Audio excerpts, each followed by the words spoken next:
Sebelum melakukan pindah tanam, kemarin kita sudah melakukan proses penyiraman ataupun pengocoran dengan menggunakan 3 bahan, yaitu silika karbon, asam humat, dan juga fungisida anfus. Sedangkan untuk media tanam yang kita gunakan terdiri dari 3 bahan. 3 bahan tersebut yaitu tanah kebun, sekam bakar, dan juga kohe kambing yang sudah terfermentasi. Sedangkan untuk ukuran polybag yang kita gunakan ukuran polybag 40 x 40. Jadi hari ini kita akan melakukan proses pengocoran pertama di usia 5 hari setelah tanam dengan menggunakan 3 bahan. Pengocoran ini bertujuan untuk mempercepat pertumbuhan cabai rawit kita yang melakukan penanaman di polybag. Jadi di pengocoran kali ini kita akan menggunakan 3 bahan. 3 bahan tersebut yaitu asam amino, ultradap, dan juga asam humat.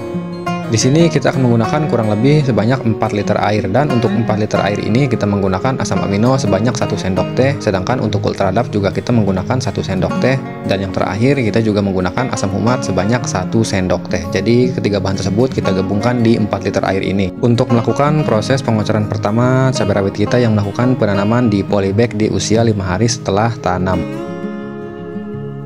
Setelah kemarin kita melakukan proses pengocoran yang pertama di usia 5 hari setelah tanam. Kurang lebih seperti ini pertumbuhan cabai rawit kita yang melakukan penanaman di polybag, bisa teman-teman lihat. Jadi hari ini kita akan melanjutkan kembali proses pengocoran yang kedua di usia 10 hari setelah tanam cabai rawit kita yang melakukan penanaman di polybag. Dan untuk pengocoran yang kedua ini kita akan menggunakan bahan-bahan, yaitu yang pertama ada asam humat, dan yang kedua kita menggunakan boron, serta yang terakhir kita juga menggunakan NPK Mutiara 1616. Jadi kita menggunakan 3 bahan pada hari ini. Di pengocoran yang kedua ini kita akan menggunakan sebanyak 5 liter air, dan untuk 5 liter air ini kita menggunakan boron sebanyak 1 sendok teh. Selanjutnya untuk asam humat kita juga menggunakan sebanyak 1 sendok teh. Dan yang terakhir NPK Mutiara 1616 kita juga menggunakan sebanyak 1 sendok teh. Jadi ketiga bahan tersebut kita gabungkan di 5 liter air ini untuk pengocoran yang kedua cabai rawit kita di usia 10 hari setelah tanam. Setelah kemarin kita lakukan pengocoran di usia 10 hari setelah tanam, dan hari ini kita akan melanjutkan kembali proses pengocoran cabai rawit kita yang melakukan penanaman di polybag di usia 15 hari setelah tanam. Dan ini adalah pohon cabai yang kita lakukan potong pucuk. Kurang lebih seperti ini pertumbuhan cabai rawit kita di usia 15 hari setelah tanam. Jadi hari ini kita akan melakukan pemupukan yang ketiga ya teman-teman di usia 15 hari setelah tanam. Di sini kita akan menggunakan kurang lebih 4 liter air, dan untuk 4 liter air ini kita akan menggunakan pupuk NPK Mutiara 1616 sebanyak 1 sendok teh ya teman-teman. Pengocoran kali ini kita menggunakan pupuk NPK Mutiara 1616 secara tunggal ya teman-teman. 20 hari setelah pindah tanam, kurang lebih seperti ini perkembangan cabai rawit kita yang melakukan penanaman di polybag ya teman-teman. Setelah kemarin kita lakukan pengocoran step by step ya teman-teman, dari usia 5 hari setelah tanam, 10 hari setelah tanam, dan 15 hari setelah tanam. Jadi kurang lebih cabai rawit kita sekarang berusia 20 hari setelah tanam. Dan hari ini kita akan melanjutkan pengocoran secara tunggal dengan menggunakan full pupuk organik ya teman-teman. Di sini kita akan menggunakan pupuk cair ekoenzim, dan di sini kita akan menggunakan dosis sebanyak 4 sendok makan ya kurang lebih. Untuk 4 sendok makan ini kita menggunakan 4 liter air ya teman-teman. Pengocoran ini kita lakukan secara tunggal. 25 hari setelah tanam kurang lebih seperti ini ya teman-teman kondisinya cabai rawit kita yang melakukan penanaman di polybag. Nanti kita akan lihat bersama perbandingan antara yang dipotong pucuk dan juga yang tidak dipotong pucuk ya teman-teman.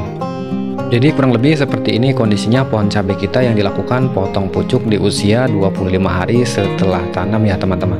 Dan ini adalah pohon cabai yang kita tidak lakukan potong pucuk ya teman-teman. Calon-calon berbunga sudah mulai bermunculan ya teman-teman di usia 25 hari setelah tanam. Jadi kegiatan kita hari ini yaitu akan melanjutkan kembali pemupukan yang kelima ya teman-teman. Di sini kita akan menggunakan asam humat dan juga NPK Mutiara 1616. Kali ini kita akan menggunakan kurang lebih sebanyak 4 liter air, dan untuk dosis NPK Mutiara 1616 kita menggunakan sebanyak 2 sendok teh, sedangkan untuk asam humat juga kita menambahkan sebanyak 2 sendok teh untuk 4 liter air ini ya teman-teman.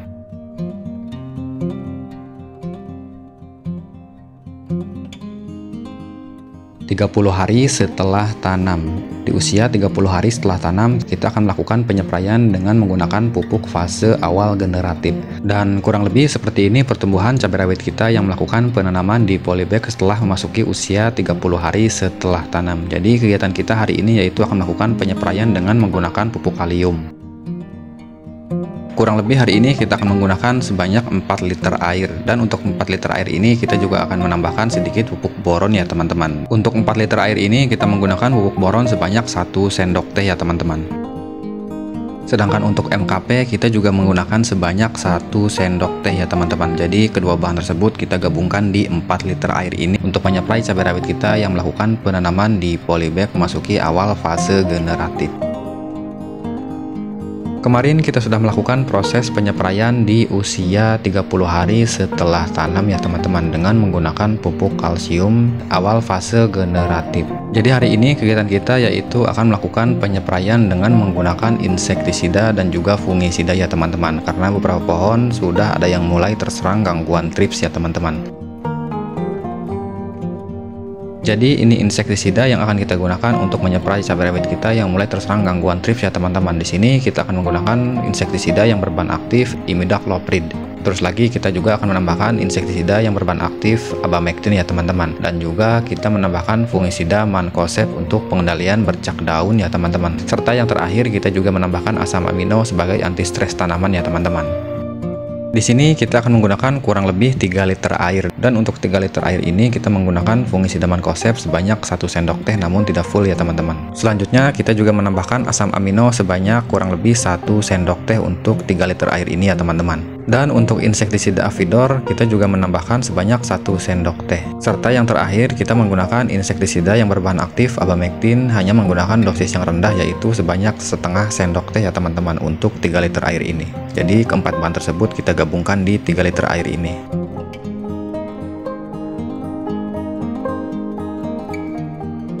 Kurang lebih sekarang cabai kita berusia 45 hari setelah tanam. Di usia 45 hari setelah tanam ini perubahan terjadi ya teman-teman. Dan buat teman-teman yang mungkin mengikuti penanaman cabai ini dari awal ya teman-teman, step by step. Yang jelas pada saat saya melakukan proses penyemaian itu, saya menggunakan benih cabai rawit hijau ya teman-teman, yaitu batarit. Namun pada saat cabai masuki fase pembuahan, pembuahannya itu dia CMK ya teman-teman. Kemungkinan penyebab itu mungkin pengaruh genetik, penyerbukan silang, pengaruh lingkungan, kesalahan dalam penanaman, dan yang terakhir itu pengaruh hama ataupun penyakit ya teman-teman. Jadi kurang lebih hampir semua pohon cabai ini dia buahnya itu CMK ya teman-teman. Yang jelas pada saat saya melakukan penyemaian itu saya menggunakan benih cabai rawit hijau ya teman-teman, yaitu batari. Namun di usia 45 hari setelah tanam ini kondisi buahnya itu CMK ya teman-teman. Kurang lebih seperti ini kondisi pembuahannya ya teman-teman. Di usia 45 hari setelah tanam ini baru kita mengetahui proses pembuahannya ya teman-teman. Jadi sore hari ini kita akan melanjutkan kembali perawatan cabai kita yang melakukan penanaman di polybag. Di usia 45 hari setelah tanam ini kita akan memasukkan kembali pupuk kalium ya teman-teman. Namun penggunaan pupuk kalium kita kali ini yaitu akan melakukan dengan cara di spray ya teman-teman. Nanti kita akan lihat bersama pupuk kalium apa yang akan kita gunakan sore hari ini ya teman-teman untuk menyeprai cabai kita yang melakukan penanaman di polybag. Namun sebelum melakukan proses penyepraian kita akan lihat dulu ya teman-teman tanaman cabai kita yang sengaja kita tidak lakukan potong pucuk pertumbuhan dan perbandingannya ya teman-teman. Jadi kurang lebih seperti ini pohon cabai kita yang kita tidak lakukan potong pucuk ya teman-teman.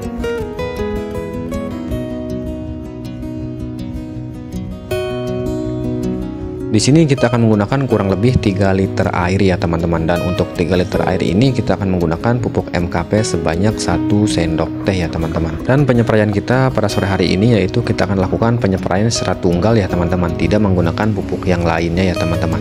Baik teman-teman, jadi ini adalah cara saya ataupun proses saya dalam melakukan proses penanaman cabai di polybag beserta pemupukannya ya teman-teman, step by step. Dari mulai pengolahan media tanam seperti di awal video sudah kita jelaskan ya teman-teman. Dan yang kedua 3 unsur sebelum melakukan pindah tanam cabai ya teman-teman, serta pengocoran pertama di usia 5 hari setelah pindah tanam, 10 hari setelah tanam, 15, dan sampai saat ini beserta penyepraian insektisida untuk mengatasi keriting daun pada tanaman cabai ya teman-teman. Dan tidak ada unsur untuk menggurui ya teman-teman. Di sini kita hanya meliputi kegiatan kita dalam berbudidaya tanaman cabai di polybag ya teman-teman. Dan videonya kita akhiri dulu sampai di usia cabai 45 hari setelah tanam ya teman-teman.